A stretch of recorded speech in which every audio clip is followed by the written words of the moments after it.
Hello everyone, sleepy classes आपके लिए लेके आया है free NCERT course exclusively on YouTube and we will be meeting every Monday, Wednesday and Friday.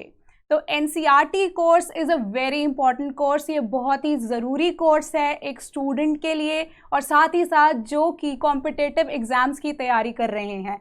तो in the long run it will be very beneficial for you और ये बहुत ही काम आने वाला कोर्स होगा। तो हम आपको पहले ये बता दें कि रेलेवेंस क्या है एनसीईआरटी की एक स्टूडेंट की लाइफ में। तो सबसे पहले ये एक ऑथेंटिक इन्फॉर्मेशन है। ऑथेंटिक इन्फॉर्मेशन कैसे?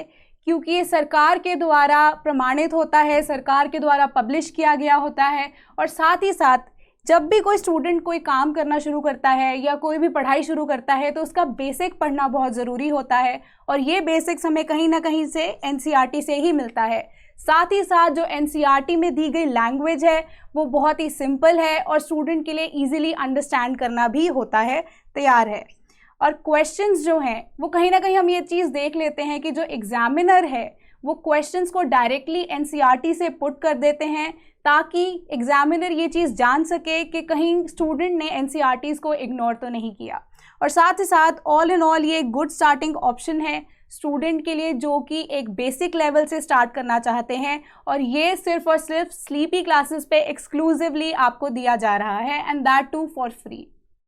तो ये हमारा स्केड्यूल रहेगा starting with polity and we are starting from today itself starting with polity and this will be your schedule for the polity. And साथ ही साथ आप ये देखेंगे कि जैसे जैसे आपकी बुक्स कंप्लीट होती रहेंगी जो भी फॉलोइंग संडे होगा आपका वहाँ पे उस दिन टेस्ट भी लिया जाएगा जो कि आपको बता सकेगा कि आपने तैयारी कितनी ही की है और कहाँ पे आपको ज़रूरत है इम्प्रूव करने की। तो लेट्स गेट स्टार्टेड। तो हमारा पहला टॉपिक रहेगा preamble of the Indian constitution और ये है Indian constitution at work for class 11th की बुक से लिया गया पहला टॉपिक। तो प्रियम्बल की अगर हम बात करें, प्रियम्बल का एक सिंपल मीनिंग अगर कोई इंसान या कोई स्टूडेंट अगर जानना चाहे तो प्रियम्बल को हम एक प्रिलिमिनरी या एक प्रेपरेटरी स्टेटमेंट या एक इंट्रोडक्शन किसको टुवर्ड्स द कॉन्स्टिट्यूशन भी कहते हैं। इसे हम एक ब्लूप्रिंट, प्रीफेस या इनसाइट भी कंसिडर कर सकते हैं। Insight to the constitution of any country but particularly अगर अब की बात की जाए an insight to the constitution of India. अगर एक फॉर्मल लैंग्वेज की बात करते हैं तो it is an introductory part of a constitution or statute that usually states the reasons for an intent of the law. कहने का मतलब कि प्रियम्बल जो है एक लॉ का या किसी भी स्टैट्यूट का या किसी भी कॉन्स्टिट्यूशन का इंटेंट क्या है वो हमें इजीली बताता है, उसका नेचर क्या है, उसके ऑब्जेक्टिव्स क्या हैं, वो हमें सारा का सारा प्रियम्बल के द्वारा पता लग जाता है। तो हम इसकी हिस्ट्री के ऊपर चर्चा करेंगे। इसकी हिस्ट्री को हम बेसिकली दो पार्ट्स में डिवाइड करते हैं या दो इवेंट्स में डिवाइड करते हैं। तो सबसे पहले हमारे लिए ये जान लेना बहुत ज़रूरी है कि जो प्रियम्बल था that was initially a part or a concept of the objectives resolution. तो जो अब हमारा ऑब्जेक्टिव्स रेजोल्यूशन था that was passed by Pandit Jawaharlal Nehru on 13th December of 1946 in the constituent assembly. Till then हमें ये जान लेना ज़रूरी है कि प्रियम्बल हमारे कॉन्स्टिट्यूशन का पार्ट नहीं था बल्कि ऑब्जेक्टिव्स रेजोल्यूशन को पंडित नेहरू ने कॉन्स्टिट्यूएंट असेंबली में 1946 में पास कर दिया था और इस रेजोल्यूशन को कॉन्स्टिट्यूएंट असेंबली ने अडैप्ट किया था या अडॉप्ट किया था 22 जनवरी 1947 को। अब हमारा जो प्रियम्बल है वो ऑफिशियली कॉन्स्टिट्यूशन का पार्ट कब बना? दैट वाज ऑन 26 नवंबर 1949 जो कि फर्दर हमारे कॉन्स्टिट्यूशन के साथ एनफोर्स किया गया 26 जनवरी 1950 को। तो ये दो बिल्कुल ही डिफरेंट इवेंट्स हैं, डिफरेंट घटनाएं हैं जो हमें जान लेना चाहिए कि हम ऑब्जेक्टिव्स रेजोल्यूशन की डेट्स को और प्रियम्बल की एनफोर्समेंट को या प्रियम्बल की हमारे कॉन्स्टिट्यूशन में अडॉप्शन की डेट्स को कंफ्यूज ना करें। तो प्लीज़ इस चीज़ को अच्छे से हम पढ़ेंगे। अब हम बात करते हैं प्रियम्बल के बारे में। तो प्रियम्बल में जब हम देखते हैं उसकी पहली ही लाइन है, पहली लाइन में क्या है? We the people of India. We the people of India हमें क्या डिपिक्ट करता है? हमें ये डिपिक्ट करता है कि प्रियम्बल का जो सोर्स है वो कौन है? We the people of India, यानी जो जनता है वो ही प्रियम्बल का सोर्स है या कॉन्स्टिट्यूशन का सोर्स है। कॉन्स्टिट्यूशन को पावर कहाँ से मिली? जनता से मिली, क्योंकि जनता के द्वारा अप्रूव किए जाने के बाद ही कॉन्स्टिट्यूशन को इफेक्ट में लाया गया था। और अगर हम अब नेचर की बात करते हैं तो हमारे प्रियम्बल की, हमारे कॉन्स्टिट्यूशन की 5 ऐसे पॉइंट्स हैं जो कि हमारे कॉन्स्टिट्यूशन के नेचर को डिपिक्ट करता है। First is sovereign, socialist, secular, democratic and Republic. अगर हम बात करते हैं सॉवरेन की, तो सॉवरेन का मीनिंग होता है इंडिपेंडेंस। तो इंडिपेंडेंस फ्रॉम हुम? फ्रॉम एनी एक्सटर्नल फोर्स, कोई भी एक्सटर्नल कंट्री से। अगर हम हिंदी में बात करते हैं तो हम बिल्कुल ही फ्री हैं, हम बिल्कुल ही मुक्त हैं किसी भी कंट्री के इंटरफेरेंस से। जैसे कि अब कोई भी कंट्री जो है हमें ये चीज़ डायरेक्ट नहीं कर सकती कि हमें फॉरवर्ड या हम अपनी पॉलिसीज़ को कैसे बनाएं, हम कैसे अपने रूल्स को बनाएं। हमारा देश इतना सक्षम है कि वो अपनी पॉलिसीज़ को, अपने रूल्स को खुद से फ्रेम कर सके। तो अब हम बात करते हैं सोशलिस्ट वर्ड की। तो जो सोशलिस्ट वर्ड है वो वर्ड सोशल से लिया गया है, which is for the benefit of the society. तो बेनिफिट ऑफ द सोसाइटी कैसे?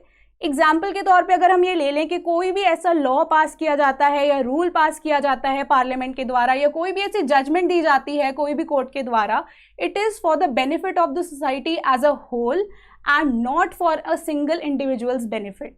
ठीक है जी। तो सोसाइटी के बेनिफिट के लिए गवर्नमेंट क्या करती है, कोई स्कीम्स भी लॉन्च करती है। तो वहाँ पे हमारा प्रॉफिट मेकिंग जो मोटिव होता है गवर्नमेंट का वो इतना नहीं रहता है, और सोसाइटी के बेनिफिट को हम ज़्यादा ध्यान में रखते हैं। अब हम बात करेंगे वर्ड सेक्युलर की। तो वर्ड सेक्युलर के अकॉर्डिंग क्या मीनिंग निकलता है कि इंडिया की कोई भी स्टेट रिलीजन नहीं है, यानी कि इंडिया किसी भी रिलीजन को इंफीरियर या सुपीरियर नहीं मानता, सभी को इक्वल स्टेटस दिया गया है। साथ ही साथ जो सिटीजन्स हैं इंडिया के, वो फ्रीली किसी भी रिलीजन को प्रोफेस कर सकते हैं, प्रोपोगेट कर सकते हैं, और साथ ही साथ रिलीजियस इंस्टीट्यूशंस को भी खोल सकते हैं। अब हम बात करेंगे डेमोक्रेटिक की। तो डेमोक्रेटिक का रियल मीनिंग आता है डेमोक्रेसी से, मतलब कि जो भी सिटीजन्स ऑफ इंडिया हैं वो अपने लीडर को खुद से चूज कर सकते हैं। कैसे? By means of universal adult franchise. इसका क्या मतलब है कि जो भी लोग या जो भी सिटीजन्स हैं वो 18 साल या उससे ऊपर के हो गए हैं और साथ ही साथ एलिजिबल है वोटिंग के लिए, वो अपना नेता चूज कर सकते हैं, नेता चुन सकते हैं बाय कास्टिंग अ वोट। अगर हम बात करें अब रिपब्लिक की, तो Republic in general sense government of the people, for the people and by the people. तो जो गवर्नमेंट है वो लोगों के द्वारा बनाई गई है, लोगों के लिए बनाई गई है, for the benefit of people बनाई गई है, for the benefit of the society बनाई गई है। कैसे? अब जो पावर है गवर्नमेंट को वो किसने दी है? वो लोगों ने दी है, क्योंकि जो जनता ने अपना प्रतिनिधि चुना है वो जनता ही आगे उसको पावर दे रही है कि आप हमारे लिए रूल्स या पॉलिसीज़ बनाएं। और ये बिल्कुल ही ऑपोजिट होता है मोनार्की के। जहाँ पे मोनार्की एग्जिस्ट करती है वहाँ पे हम रिपब्लिक की बात नहीं कर सकते। तो अब हम बात करते हैं आगे ऑब्जेक्टिव्स ऑफ द कॉन्स्टिट्यूशन की। ऑब्जेक्टिव्स हमारे जो प्रियम्बल ने फर्दर ले डाउन किए हैं। तो ये 4 ऑब्जेक्टिव्स हैं, जिसमें आता है justice, liberty, equality and fraternity. तो जस्टिस का एक सिंपल मीनिंग होता है, हमारा लॉ सिस्टम की बात करते हैं हम, तो इसके अंदर हम इस्टेब्लिश करते हैं रूल ऑफ लॉ, यानी कि लॉ सबसे ऊपर है, लॉ से ऊपर कोई भी नहीं है। और इक्वल राइट्स की बात करते हैं।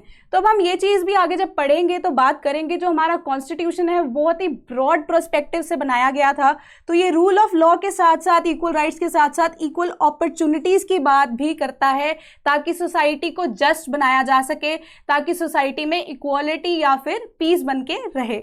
साथ ही साथ हम बात करेंगे अब लिबर्टी की। लिबर्टी का एक लिटरल मीनिंग क्या होता है? फ्रीडम या आज़ादी। तो लिबर्टी के हमारे पास अब 2 कॉन्सेप्ट्स आते हैं, एक आता है पॉजिटिव लिबर्टी, एक आता है हमारे पास नेगेटिव लिबर्टी। तो बात करते हैं नेगेटिव लिबर्टी के बारे में। तो नेगेटिव लिबर्टी का कॉन्सेप्ट जो है उसके अंदर हमारा ऐसा सिचुएशन क्रिएट हो जाती है कि जो सिटीजन होता है या जो एक पर्सन होता है वो किसी को भी लायबल नहीं होता जवाब देने के लिए, वो टोटली फ्री होता है, वो अपनी मर्जी से कुछ भी कर सकता है, और वो मर्जी ऐसी होती है जिससे जो लॉ एंड ऑर्डर सिचुएशन है वो सोसाइटी की खराब होती है। बट जो पॉजिटिव लिबर्टी का कॉन्सेप्ट है वो बिल्कुल ही ऑपोजिट है नेगेटिव लिबर्टी के। और पॉजिटिव लिबर्टी में हम बात करते हैं तो एक सिटीजन की जवाबदेही होती है, एक लॉ सिस्टम को, अपने गवर्नमेंट को एक सेट रूल्स होते हैं जो हमें फॉलो करने होते हैं कि हम अपनी फ्रीडम को भी एक्सरसाइज करें और साथ ही साथ दूसरे की फ्रीडम में इंटरफेयर ना करें। तो चलिए अब बात करते हैं इक्वालिटी की, जिसका एक लिटरल मीनिंग क्या होता है? No discrimination. Everybody will be treated equal in the eyes of law. और एक और कॉन्सेप्ट जो हमारा कॉन्स्टिट्यूशन या हमारा प्रियम्बल प्रमोट करता है वो है इक्वालिटी अमंगस्ट इक्वल्स। इस कॉन्सेप्ट को हम कैसे, मैं अब आपको समझाती हूँ एक एग्जाम्पल देके। यहाँ पे एग्जाम्पल दूंगी मैं आपको एक डॉक्टर का और एक नर्स का। अगर हम एक लीगल साइंस में देखें तो दोनों ही एक सिमिलर स्टेटस पे हमें मिलेंगे, बट अगर हम एक प्रोफेशनल वे में बात करें तो अगर हम इक्वालिटी को एक जेनरिक सेंस में लें तो वहाँ पे एक नर्स किसी भी डॉक्टर के ऊपर केस कर सकती है, उसे सू कर सकती है। क्यों? क्योंकि उसकी सैलरी इक्वल नहीं है एक डॉक्टर के। So as I explained earlier कि हमारा जो कॉन्स्टिट्यूशन है बहुत ही ब्रॉड पर्सपेक्टिव को लेके चलता है। तो डॉक्टर की क्वालिफिकेशन देखा जाए बहुत ही मेहनत से उसने बिल्डअप की होती है, बहुत ही पढ़ाई की होती है। तो इस चीज़ को भी हमारे कॉन्स्टिट्यूशन ने मद्देनजर रखा है कि doctor can not be equal to a nurse, so there will be an equality amongst equals. अब हम बात करेंगे फ्रेटर्निटी की। तो फ्रेटर्निटी का एक literal meaning brotherhood and sisterhood. हम यही बात करते हैं। तो हमने ये चीज़ भी बचपन से सुनी होगी कि हमारे देश में यूनिटी इन डाइवर्सिटी है, बहुत सारे कल्चर्स के लोग हैं एक साथ रहते हैं, रिलीजन के लोग हैं एक साथ रहते हैं। बट अब जब एक साथ बैठते हैं हम together, we are firstly Indians and then we belong to some other culture. तो this should be our freedom और this should be our sense of brotherhood towards each other, कि हम पहले इंडियंस हैं, बाद में हम किसी और कल्चर के ऊपर या किसी और रिलीजन को डिपेंड करते हैं या फॉलो करते हैं।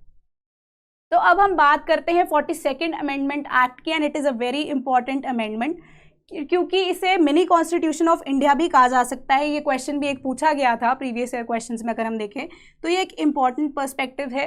और इसके अंदर बहुत सारे फर्दर अमेंडमेंट्स की गई थी कॉन्स्टिट्यूशन के अंदर, हम बाद में बात करेंगे।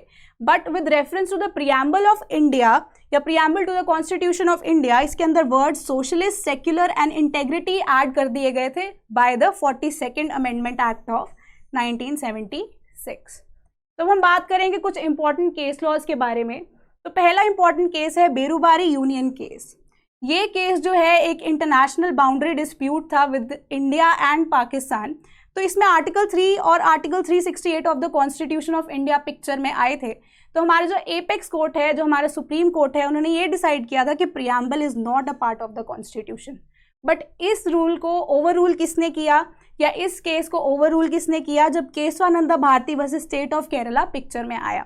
तो ये केस में ये डिसाइड किया गया 13 जज बेंच द्वारा कि डॉक्ट्रिन ऑफ बेसिक प्रिंसिपल को हम साइड पे नहीं कर सकते, हम प्रियम्बल को कॉन्स्टिट्यूशन से अलग नहीं कर सकते। तो according to doctrine of basic structure preamble is a part of the constitution. तो अब हम क्या कर सकते हैं कि तो हमारे जुडिशरी ने ये सोचा कि ये केस तो फिर भाई गलत डिसाइड हो गया पहले वाला, तो उन्होंने बेरूबारी यूनियन केस को फर्दर दोबारा पिक्चर में लाया और फिर हम उसे लिखते हैं रे बेरूबारी यूनियन केस। तो रे का मीनिंग क्या होता है, ये एक लैटिन टर्म है जिसका क्या मीनिंग है, इसका मीनिंग है इन द मैटर ऑफ और इन रेफरेंस। तो हम टुगेदर रे बेरूबारी यूनियन केस लिखते हैं जिसके अंदर फर्दर ये डिसाइड किया गया था कि preamble is a part of the constitution. तो एक और केस आता है हमारे पास एनफोर्सेबिलिटी ऑफ प्रियम्बल के बारे में। तो वो केस है union government versus LIC of India. इसमें सुप्रीम कोर्ट ने ये डिसाइड किया था कि प्रियम्बल एक इंटेग्रल पार्ट है। क्यों? क्योंकि एक प्रीफेस है, इनसाइट है to the constitution of India. But अगर हम प्रियम्बल को अकेले सिंगल हैंडेडली देखें, प्रियम्बल का कोई अकेले में मीनिंग नहीं बनता है। तो प्रियम्बल को अगर हम सिंगल हैंडेडली देखें तो वो एनफोर्सेबल नहीं है। बट अगर प्रियम्बल को फर्दर हम किसी और कॉन्सेप्ट के साथ, जैसे इक्वालिटी की बात करें या हम DPSPs की बात करें, तो प्रियम्बल एनफोर्सेबल हो जाता है। But single handedly preamble is not enforceable. तो अब एक और इम्पॉर्टेंट बात है, वो है प्रीवियस ईयर क्वेश्चंस, जो कि UPSC में 2017 में पूछा गया था कि which one of the following objectives is not embodied in the preamble of the constitution of India. Do comment your answers and we'll reveal the answer in the next video. Hope you like it. Keep studying and please join our course. Encourage us ताकि हम भी आपको एक अच्छे तरीके से पढ़ा सके. Thank you so much.